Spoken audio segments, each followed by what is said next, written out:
Hello, everyone, wherever you are in the world. I'm Marta Mendoza from the Porto Protocol, and I have the pleasure of being here today with a longtime partner, if you can say that, Etienne Dietling from the International Vintage Master, and Professor Stefano Poni from the Università Cattolica di Piacenza, and a worldwide, a very renowned name in terms of sustainable viticulture. Now, this is the first series of our science talks, and the reason why they're called science talks is because we felt the need in the last 5 years of bridging the research that comes out of academia and the real world of producers, so to speak. And that's why we started these talks, to find out what is the research out there and what findings can be useful and practical for wine producers worldwide to deal with climate change. And we couldn't find a better partner than Etienne.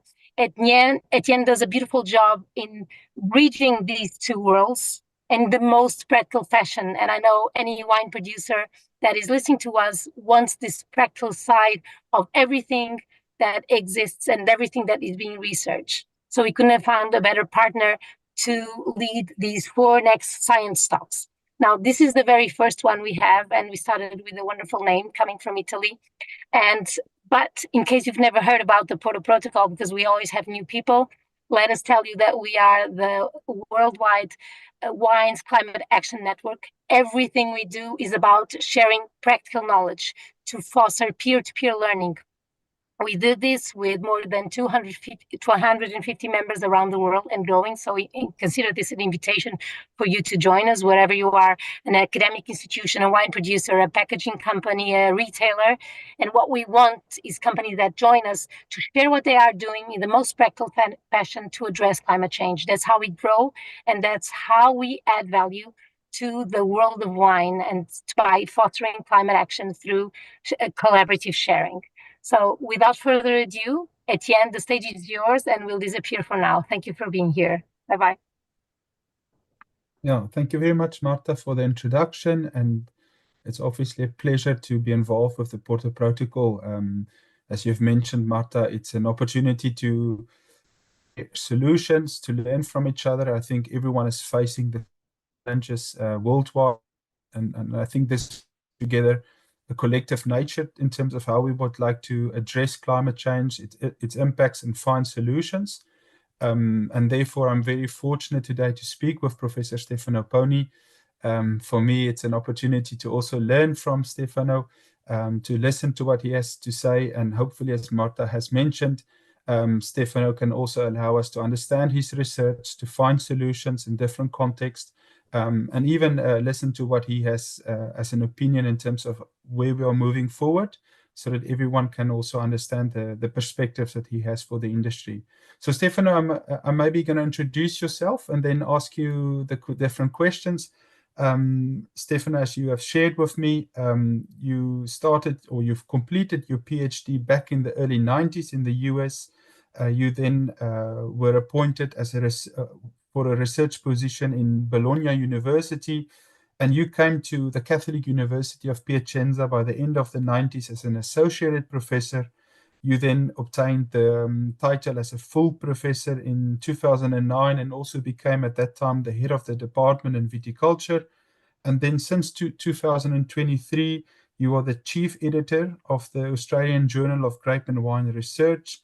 And then looking at your publications and your research work, you were also recently included in the 2% of the top scientists by the University of Stanford, showing the credibility that you have talking about this topic, showing also your motivation and how you are driven as a scientist, not just to do the research work, but to disseminate your results and make sure that both scientists, but also local stakeholders, can continuously receive new results. So through the number of your publications, obviously, we can see that you are highly motivated, highly driven, and this definitely comes from a good attitude from yourself as a scientist, just to be on the forefront and maybe ask questions that only local stakeholders will ask in the next 10 or 20 years, but making sure that when they're asking the questions, that there are sufficient solutions.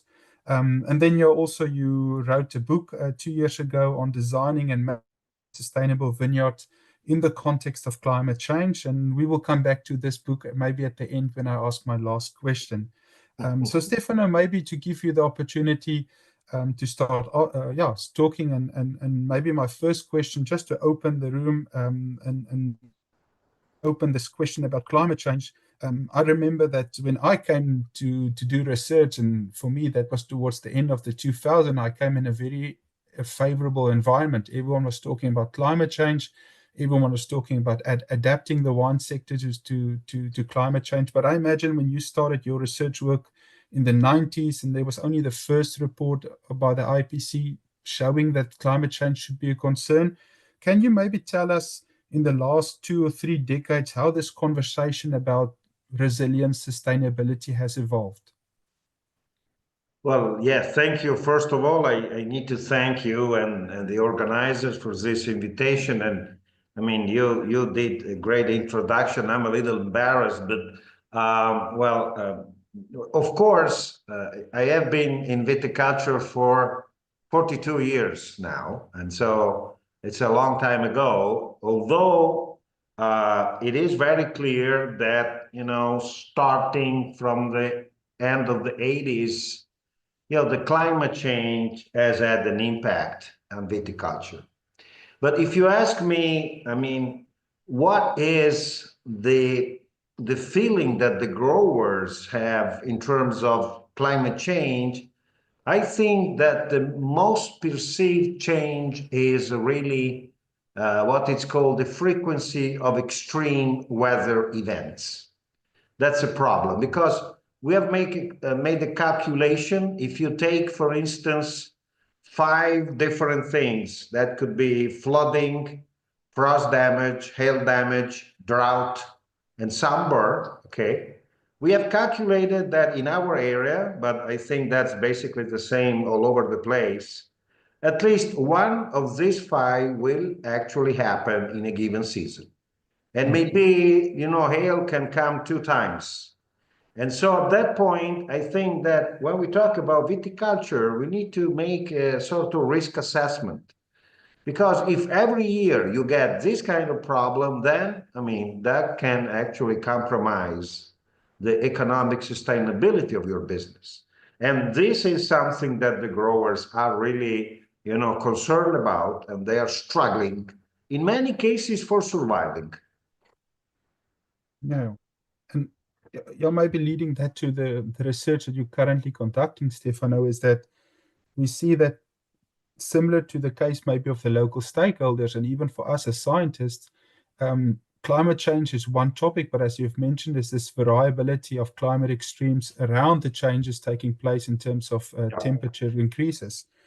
So maybe by addressing these challenges, as we look at how can we address questions around vine phenology, chain modification, composition, and you are from Italy, I'm based in France, so we understand also that regions are very attached to their identity, and the fact that climate change are questioning not just varietal suitability, but also the wine identity of regions. As we are addressing these challenges and thinking about the variability that exists within a season, you mentioned that these events can happen, at least one of them can happen in a season, and they can even have different frequencies.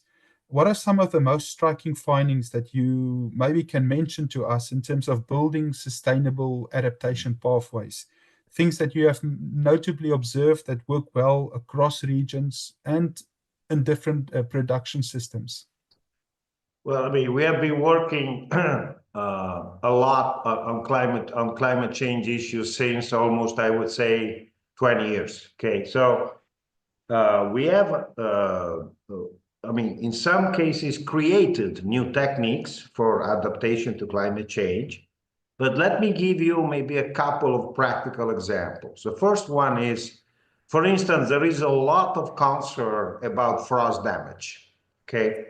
Now, I mean, it's apparently, it doesn't seem very logic that here we are talking about frost damage that is an expression of a low temperature, but climate change is global warming. So how this is possible? It seems to be a contradiction, but it's not, unfortunately, because we know that due to the warming, we get earlier bud bursts, for instance, and so basically we get higher chances to get a frost. Man, we are happy with the technique that we have been trialing for many years. And that is basically a very late winter pruning technique. In other words, we have tried to retard, mostly on spool pruning, the winter pruning. At least we already have on the pre-prune canes some developing shoots. And this is, quite useful because you are basically postponing bud burst by a couple of weeks. And if you're lucky, that might increase chances that you escape the frost. Of course, you need to be organized because you need to do the pruning in just a couple of days at the end. But it has been very effective. Well, the other thing is, I would say, it's a number of techniques that are facing another problem. Well, the other problem is the compression of ripening, right? I mean, it's very warm, it's very hot, and everything tends to ripen more or less at the same time. I mean, in Italy today, basically, I think that all the white varieties are actually harvested by the month of August, okay? In some sparkling wine areas, they harvest at the end of July. So that's really scary. And so we have been working on a number of techniques that are actually able to delay ripening. So to postpone ripening, basically to put back ripening where it was 50 years ago. And we can do that with a special kind of leaf removal. We can do that using anti-transpirants and other things. But those are two good examples of what we have been doing. Okay, so yeah, if we look firstly maybe at your example that you gave concerning the frost, Yeah. and moving towards more a practical example, and we imagine that it's easy to actually delay the pruning for a single vineyard. But when you're a large producer and you need to organize the pruning, how do you implement such a strategy when you have several hectares of vineyards? I mean, in that case, of course, it is a logistic problem. However, Pierre, in any farm, even if it's a big farm, the grower knows very well which are the vineyards that are at higher risk of frost. And I say, well, let's start with them. So get used to the technique. And I mean, in some cases, they have saved really the crop. They have saved the crop.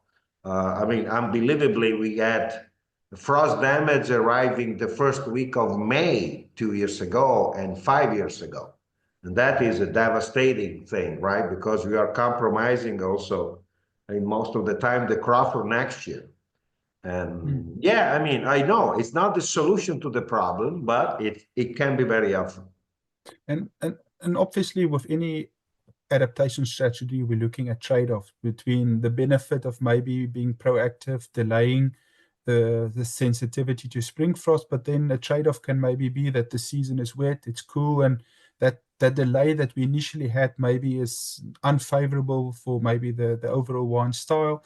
Can you maybe comment on this trade-off between adaptation strategies when you are finding or being proactive in terms of what you expect, let's say a drought or frost or hail, and then it not happening, and then maybe having a negative consequence on the overall vine performance? Well, I would say, well, no, I mean, actually, we usually hope that the delay that we get at bud burst, that is something that we do get, of course, it's actually maintained over the season in order to delay harvest as well, right? Yes.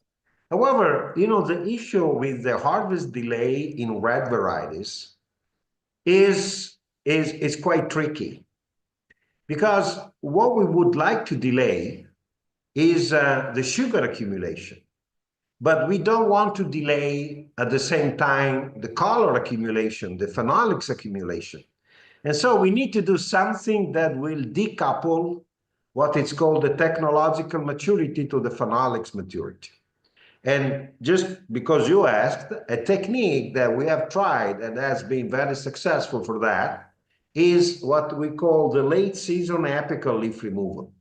So in other words, you apply a strange leaf removal. Instead of using a basal leaf removal, you are actually removing leaves from the top part of the canopy. So you're using actually the mass functional leaves that are removed.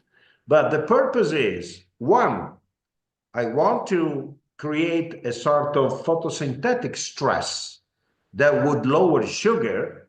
However, since I'm removing leaves from the top of the canopy, I'm not changing the cluster microclimate.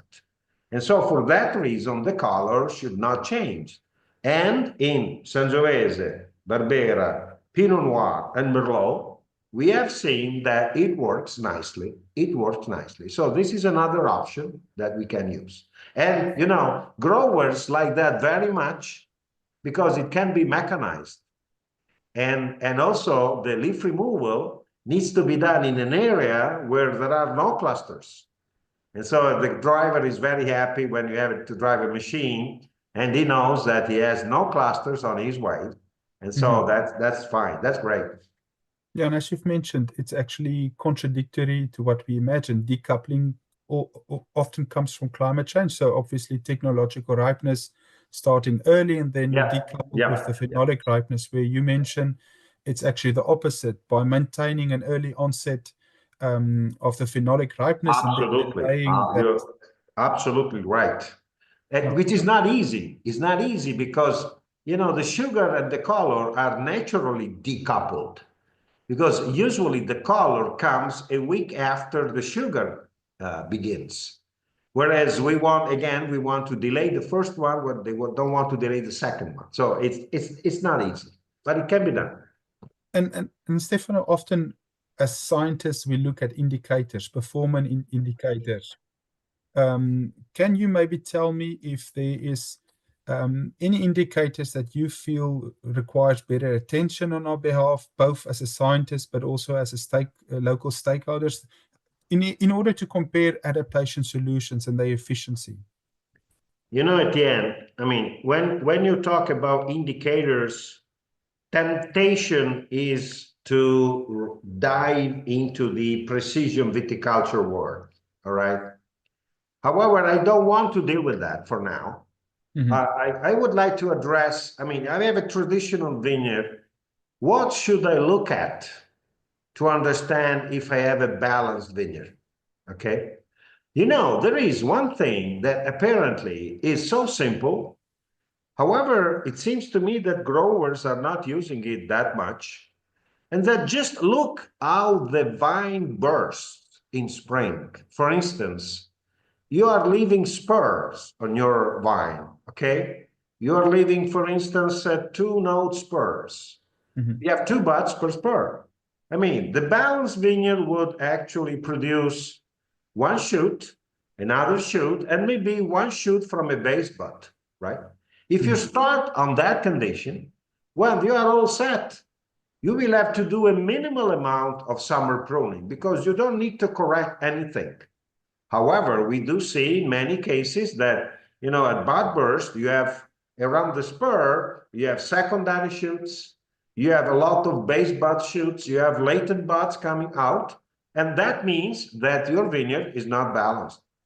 And you have to readjust the bud load at winter pruning. And another thing that sometimes really do not understand is, I mean, in the vineyard, the environmental resources that are at 0 cost, those are just 2, light and rainfall, right? We don't pay them for now. They are free. All right, they're free.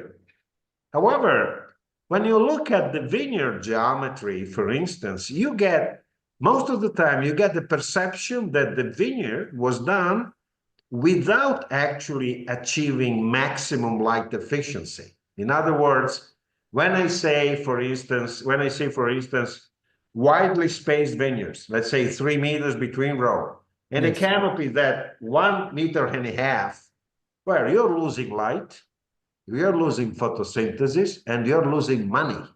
So I would like to see more attention in trying to use in the most effective way, again, the natural 0 cost resources. Okay. Yeah, if I want to add more, I mean, you ask about indicators, right? Well, I could tell you, I mean, oh, wow, if you take the leaf area to yield ratio is an excellent indicator. But that's basically totally useless because the grower is not able to measure leaf area, Yes, right? definitely. No difficult. However, we have a very old index that's called the Rabat index that you know very well. What is the Rabat index? Is simply the ratio between production and pruning weight. Well, that is very feasible. I mean, any grower can tag 10 vines in the vineyard and pick them individually, waiting the crop, waiting the pruning weight in winter, and make the calculation.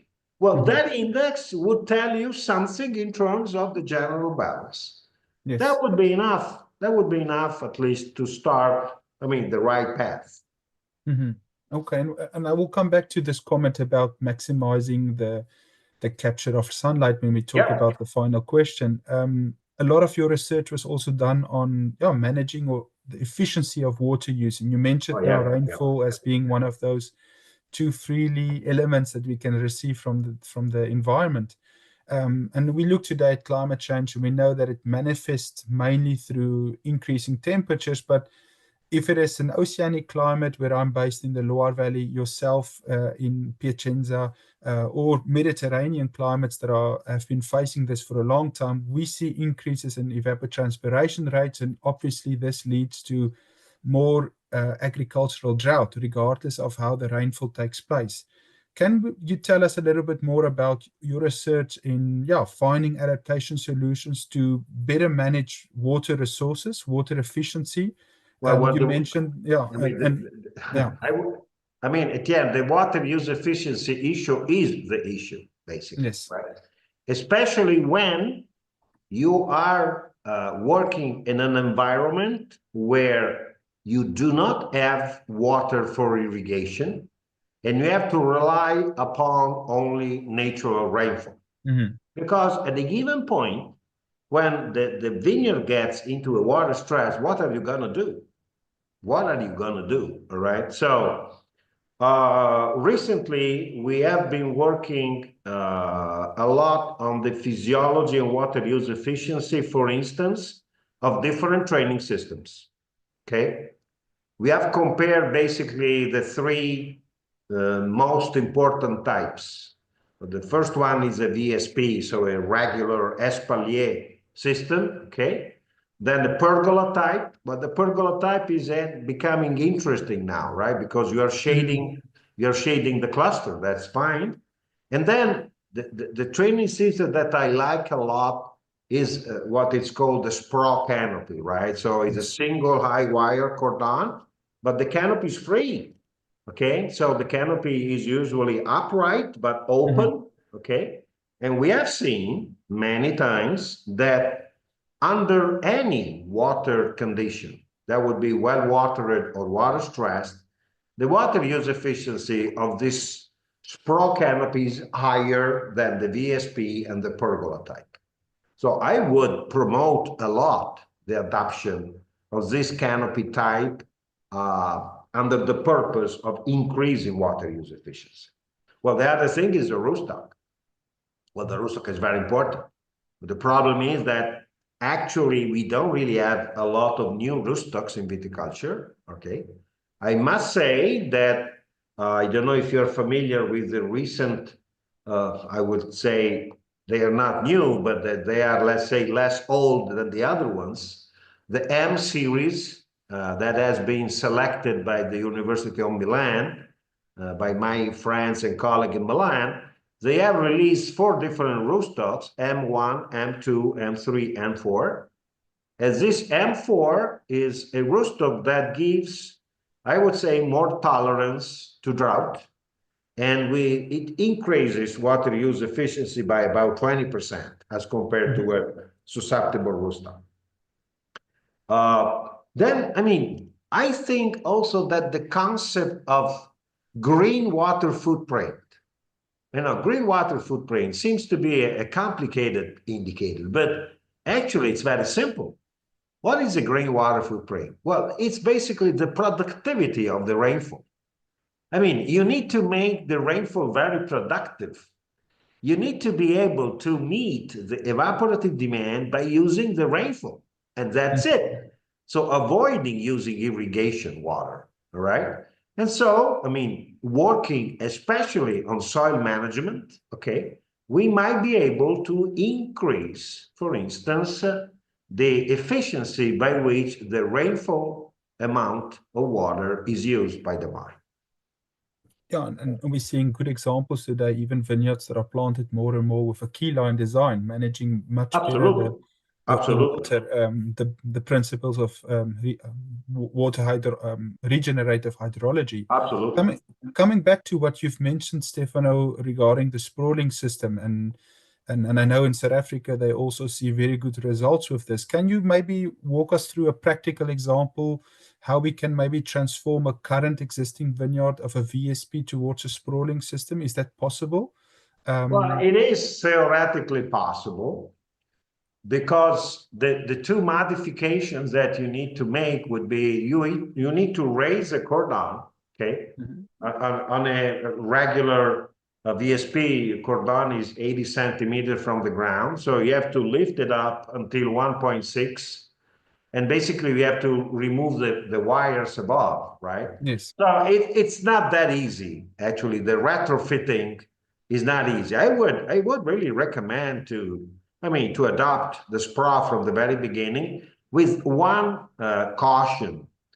I mean, the SPRA system is effective if you're able to maintain over time an upright shoot growth. So in other words, your canopy should be like this. If your canopy would go downward, you are losing most of the benefits. Yes. And that's why the single high wire is recommended with some varieties. For instance, Cabernet Sauvignon is just awesome for that.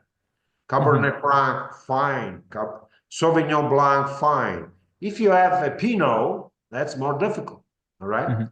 But if you're able to keep the canopy erect, it gives you a lot of advantages. Also in terms of working hours needed to manage an hectare of vineyard, because even the winter pruning is much faster than in a VSP type. So it's definitely showing positive results. And as I mentioned quickly, countries that have been facing warm and dry conditions like Australia, South Africa has been managing vineyards a lot with the sprawling system. We see it now coming towards Europe. And in what you've mentioned now, you started to pick up on varietal suitability according to these constraints of a sprawling system. I come maybe to what is maybe our biggest challenge as a scientist, scaling up. We have often a lot of answers, and we do that at small scale. We know exactly how to conduct an experimental design, but as a scientist, and I mentioned this in the beginning, which is part of your motivation, you publish a lot. Maybe the research community and as scientists, we can actually better support wine growers. What are the challenges or the opportunities to better scale our results and make sure that they will lead to the adoption of the solutions? That is the question, Etienne. It's the question among the question. Yes. Because, I mean, transferability of your results in the field is very rewarding for us, of course, is a matter of satisfaction. But if you ask me, what should we do to convince growers to go towards the adoption of something that sounds being new, right? With, I mean, the limitation that, you know, the grapevine is perceived as a very traditional species, you know? My grandpa has been doing this for 50 years. So why am I supposed to change it now? So this is, you know, a very popular sentence that we listen to. However, well, first of all, you have to demonstrate that what you are proposing has two advantages. The first one is the maintenance of remunerative yield at the desired grade quality, okay? Yes. This is the first thing. Well, the other thing you need to demonstrate that is economically sustainable, all right? Because you have every day, if you look at papers published on precision viticulture, you see that, I know, hundreds of new techniques are proposed, but very few are actually adopted. Why? Well, because if you do not demonstrate that that technique is, economically more sustainable about the traditional one, no, they will not use it. Okay. And for instance, a good example, you know what? A good example is when you propose a technique that works well, and then at the end you say, hey, you can also mechanize this operation.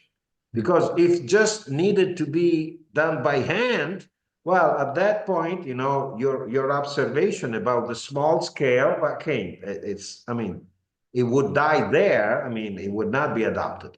I have one example that for me and for my colleagues has been, I would say, a success, all right, in terms of adoption on a large scale. And that is what we call the early leaf removal technique. We basically were the first one, I would say, to start working on that at the beginning of the new millennium, actually. So what we did was, by removing leaves early in the season, let's say pre-flowering, you remove some basal leaves. And of course, what you get when you do that is you reduce fruit set because you are creating a stress, right? But reducing fruit set, you are actually reducing bunch thickness, and actually you are increasing the tolerance to rot. Now, there is a published paper that is a meta-analysis of 81 papers published on early leaf removal. And you see that, the places are, South America, North America, Canada, Europe, many countries. And basically the meta-analysis says, hey, regardless where you are applying the technique, what you are getting is a looser bunch, lower cluster rot, higher color, higher sugar. Well, that is a matter of satisfaction. Yeah, satisfaction that scientifically it's proven in different contexts. Yeah. And then assurance for the growers. And because you are demonstrating the stability of the effects of the technique versus variation in year, vintage, sites, soil, and so on. That's exactly what we need. And Stefano, maybe one of our biggest challenge also in Europe is this relationship between maintaining tradition and opening for innovation. And you touched a little bit on this when you mentioned the comment of, my grandfather, my father did it in this way. How do you see this transition of introducing innovation in very strict regulations, such as in Italy or in France? This is quite embarrassing. By the way, you know that we had, until a couple of years ago, a master that was named Tradition Meets Innovation. Okay. Yes. The Venet master that now has been canceled. And then that was a question. But you know what? If you ask me, what is the region in Italy where innovation is pushing very hard and adoption is really, high? What would be my answer? Tuscany. Yeah. That is probably the most traditional region we have. So it's not true that the most traditional regions are also the slowest at adopting innovation. I think that's exactly the opposite. Because they're open-minded. They understand that the success of their wines is due to either, of course, the landscape, the label, whatever, but being on gear with the innovation. They are very open. I must say that in my region, we are not that open. Okay, that is my answer to the question. So, again, we need, of course, to defend tradition, because when you have a terroir, it would be very stupid not to use that. But at the same time, you cannot be, always skeptic about new things. I put, again, the accent on the economic sustainability of that. Yeah, and obviously you can relate that also to Bordeaux, who introduced, Absolutely. was the first region in France to introduce new varieties within the code of conduct and experimenting with those 6 varieties. So coming back to, as you mentioned, economic sustainability. At the end of the day, you want successful businesses, and if you don't innovate, then you will definitely, put in danger or limit your future sustainability. And just finishing on this section about challenges and opportunities, and I think yourself, like myself, we like to look also to local stakeholders. I think we can also learn a lot from local producers. Yeah. As an innovative region, is there a particular company or a particular region that stimulates you as a scientist, where you can actually draw a lot of well, another region that I would name for being open to innovation is the Veneto region, for instance.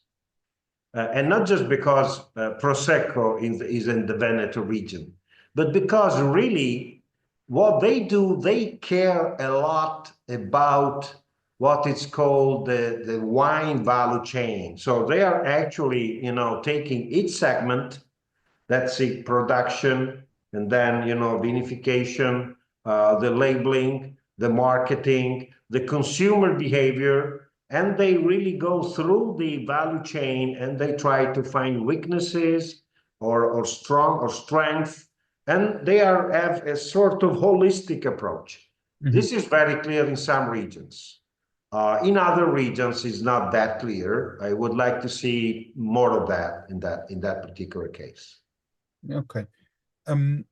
So maybe as we come towards the end of this conversation and the last few questions, from a scientific perspective, what are maybe the research questions that you would like to see coming in the next 5 to 10 years? As I've mentioned in the beginning, you are also this chief editor of the Australian Journal of Grape and Wine Research. As an editor of that journal, I imagine that you have also orientations towards where science should push new questions. Yeah, Etienne, I don't know if actually having that position was a good idea. I still don't know, but anyway, I've been doing that for almost 2 years, and it seems that the journal is going better than before. But anyway, that's a very interesting question. Well, first of all, I think that again, the issue of having an environment that's leading to more frequent droughts in summer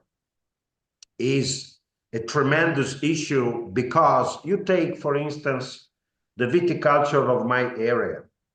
We grow on the hillside 5,000 hectares of vineyard, mostly Barbera, Croatina, Malvasia, and so on, right?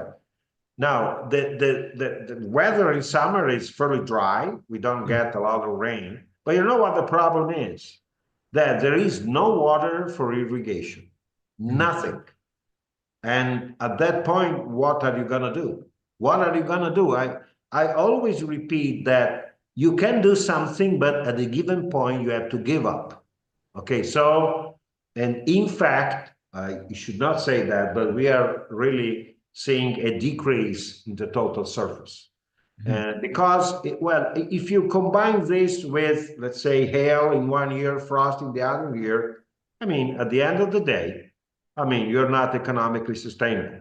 You're not economically sustainable. Well, the second point, I'm saying this not too loud. However, you know that organic viticulture in Italy is widely adopted, is approximately 24% of the total acreage. But believe it or not, over the last 3 years, we got very, very wet springtime with a lot of rain. So with a lot of pressure from downy mildew. And sometimes, in organic, you're not able to control that properly. And at that point, it comes out, okay? So I think we should do more. Well, I think the solution is next door. We start having in Europe a number of tolerant, resistant varieties to powdery mildew and downy mildew. Well, we should try to use them widely now. Okay, I understand that the legislation does not allow to use them for a DOCG or whatever, but at least start using them, and then you will be progressing. Okay. But another thing that for me is very tricky You know that everyone in vineyards today, everyone says, hey, I want to reduce tillage, right? Tillage would increase erosion, would actually destroy the soil structure, would decrease organic matter. So I don't want to till anymore. I want to go into no tillage or just cover crops, cover crops, cover crops. Okay, I'm happy. But what about which kind of cover crops? Because if you ask our growers and you ask them, hey, are you using cover crop in a vineyard? Yes, I do. Well, what do you do? Oh, I let the grass grow. But that is a native cover crop. And then in summer, you're getting troubles. All right. So what we need to do is to work on soil management in order to be able to find something that would actually maintain all the advantages that you get from a cover crop, and at the same time maintain also advantages that you get from a regular tillage. Well, I remind everyone that in the south of Italy, I mean, the dry farming is basically full tillage. Okay. So in some ways, okay, let's go to the cover crop, but with some adjustments, right? This is another good example. And of course, I mean, precision viticulture will need to become also something concrete. And I think that there is a great opportunity that has not been used in so far. And it's the simplest thing that you can do by actually using precision viticulture is that, okay, you get your vigor map, you get your heat map. So you're opening up to variable rate applications, but that is allowing you to transform what is called the spatial variability from a problem into a resource, okay? Because you can characterize your vineyard variability. You can find the high vigor and the low vigor spots, and you can run a selective harvesting, or you can run a variable rate fertilization. So that's a possibility that's opened by the precision viticulture. It's not used.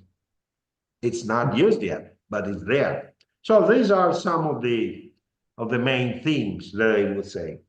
Yeah. So in the last comment that you made about precision farming, an opportunity not just to save money by better optimizing the practices Yeah, according to optimizing, because when the people say, okay, it's a good advantage of variable rate fertilization. That is, I'm saving 20 kilos of nitrogen fertilizer. But that's not the advantage. The advantage is that, for instance, you have a very dishomogeneous vineyard where you have a low vigor that's not really appropriate, and you have a high vigor that would decrease quality. If you use variable rate fertilization, you are actually taking those two levels, making them to converge into a medium vigor that would increase your yield efficiency, your quality efficiency, but you have just changed what you already have. It's not just you're saving 20 kilos of urea or whatever it is. That's nothing. Yes. Okay. And Stefano, you I don't want to talk about retirement, but you mentioned the 42 years of I'm reasonably close. reasonably close. And obviously with so much experience in the research, maybe my last question will be and you wrote a book about managing a sustainable vineyard in the context of climate change. What will be for you the perfect vineyard design? If you talk today about climate change, we anticipate it will continue. Yeah, I just wrote a review that I submitted on the concept of natural vineyards. Because people are talking about natural wines, but Yes. why should not we have a natural vineyard? I mean, so I thought that could be an approach. Well, I would say, well, first of all, I want to insist on that. Try to do the best that you can in order to exploit light and rainfall. First thing. Second thing, we have to rely, of course, on the new genetic material that is being provided over time. Well, that means that all the new cultivars that are resistant to powdery downy I would actually amplify the usage of those new rootstocks, for instance. And, you know, another thing that is not used enough is all the people, all the growers usually use summer pruning in vineyards. Okay, they trim, they remove clusters, they remove shoots, and so on. But the philosophy is, oh boy, my vineyard is very vigorous, and so I need to trim. So it's something that you are actually suffering. So you are actually in the situation where you have to do it. Well, no, the summer pruning has a totally different potential. You should be able to use summer pruning as a proactive tool to induce some specific responses in your vine. One example is the early leaf removal. One example is the apical leaf removal, for instance. So change the mentality in terms of using summer pruning as a tool to pilot ripening, to modify some processes specifically, and so be really more proactive on that kind. Yeah, and being a flexible tool that we can use. You mentioned your opening statement about this variability Absolutely, of seasonal absolutely. conditions. So, I mean, And we this, have a lot of work to do. One thing that makes me fairly happy is that finally I do see more attention for all the stakeholders for the vineyard, right? In many cases, I mean, you know, the winery. Okay, we love wineries, but the good stuff is made in the vineyard. Don't forget about that, right? If I give you, I mean, bad grapes, you're not getting any excellent wine, believe me. And so, I mean, we would like to stick with that. And that is why I teach different courses, but the course I teach in the Master of Science that we are handling together is apply grapevine ecophysiology. That is a nice statement that is a summary of what I plan to do and trying to learn to teach the basic principles. And then, you know, in a very specific situation, you have all the knowledge to find the specific solution.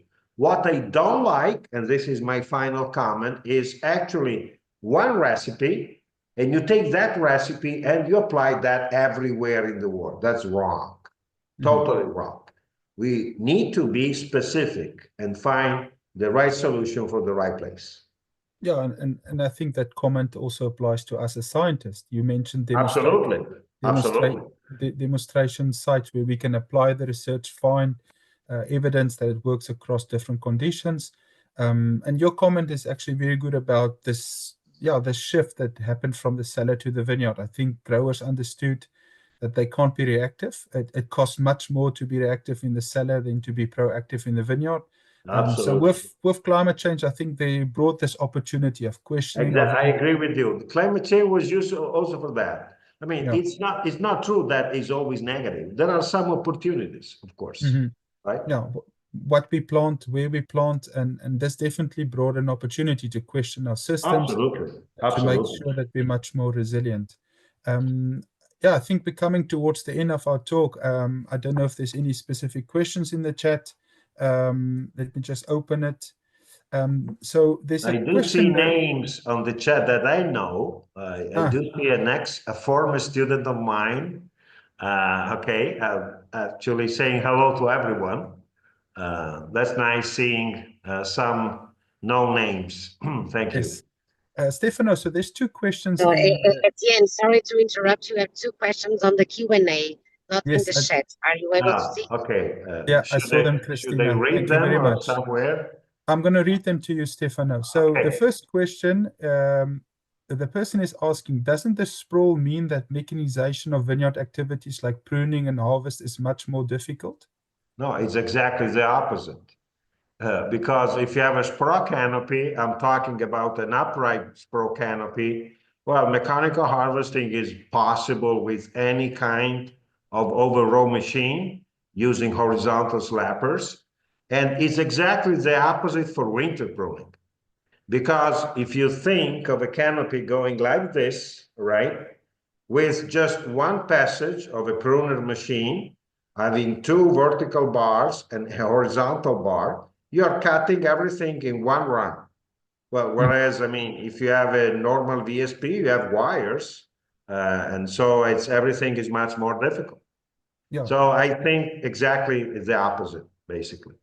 And also, Stefano, maybe on that same topic, can you also expect much more yield from a sprawling system than a VSP? Oh, no, for a very simple reason, and that on average, when we move from a VSP to a SPRA, well, the SPRA itself, it's something that will slightly reduce vine vigor. Because, I mean, one thing is having a shoot that is climbing along wires, right? One thing is a shoot that is free. At a given point, it starts to bend down a little bit, and that would slow down its growth. Yes. So if you have a lower vigor, you cannot think of having a higher yield usually. And by the way, the bud load that you leave on a 1 meter of a single high wire is exactly the same that you leave on a spur prune cardine. So I would not be aware of and worried about that. One thing that I would like to mention that's very, very important. If you are able to keep this canopy upright, I'm sorry, I'm repeating this many times, but that is the main issue.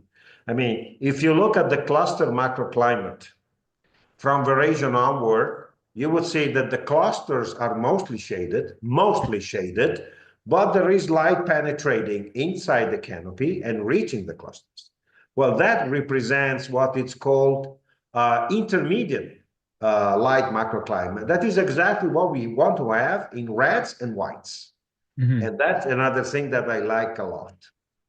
Yeah, and I can say I was a student, so I read the book of Richard Smart, showing that what you have mentioned now was already written 30 years ago. We should often not forget about the past scientists and what was already well documented and shown. Etienne, let me give you the last comment. In viticulture, it's very difficult to invent something completely new. I would say that's almost impossible. Just to give you an example, the technique of the early leaf removal, that was not invented by me. That was invented basically by Brian Kuhn, 1958, where he was actually playing with some leaf removal before flowering to see the effects on fruit set. What we did was to apply the technique with a different goal and in a different way. But that was already there. We just changed the perspective, we changed the goal. So, I mean, in viticulture, very difficult to come with something totally new. Yes, and there's one last question by Karina Gonzalez, who asked, Professor Pony, in addition to shoot trimming, what kind of canopy management do you recommend to keep an upright position of the shoots in the sprawl system? Oh no, I mean, what you mentioned, that is an early shoot trimming, is what you have to use in case you have a variety that tends to go down, right? For instance, we have a Trebbiano type, or Pinot Noir, they are bad. They tend to go down, but you go out there in the vineyard when the shoots pre-flowering, they're still upright, canopies open, and you make a light shoot trimming. That usually is enough to maintain most of the canopy upright.